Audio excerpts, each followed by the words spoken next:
Beaucoup de questions, vous allez l'entendre sur l'attestation. C'est une question pratique, notamment celle de Sylvanie, pardon. Sur les nouvelles attestations pour les brefs déplacements, il est mentionné la promenade avec les seules personnes regroupées dans un même domicile.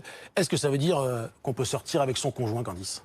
Donc, a priori, là, ça veut dire ça. C'est-à-dire qu'on peut sortir avec son conjoint ou donc avec ses enfants. La question est, pour les joggeurs, souvent aussi, on nous pose la question, dans ce cas, est-ce qu'on peut sortir, jogger avec son conjoint? Est-ce qu'on peut sortir, jogger en famille? Ça aussi, c'est une question qui est vraiment beaucoup posée. Est-ce que les joggeurs ont un régime particulier? Alors, il faut vraiment comprendre ce qu'est le confinement et ce qu'on recommande aux gens. Tout ce que vous pouvez faire seul, comme par exemple les courses, faites-le seul. Tout ce qui va éviter des contacts, mettez-le en œuvre pour éviter ces contacts et ce rapprochement entre les personnes.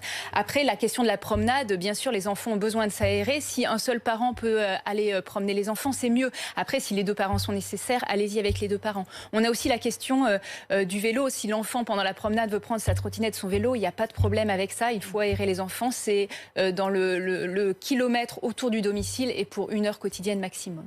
Il faut vraiment bien comprendre ce qu'est le confinement, essayer de l'appliquer vraiment en son âme et conscience, avec responsabilité, avec civisme. Il peut y avoir plein de cas particuliers. On répond, le ministère de l'Intérieur, la police et la gendarmerie, à beaucoup de questions qui se posent de situations très particulières, mais essayez avec civisme de vous mettre dans l'esprit qu'est le confinement et de le respecter à la lettre.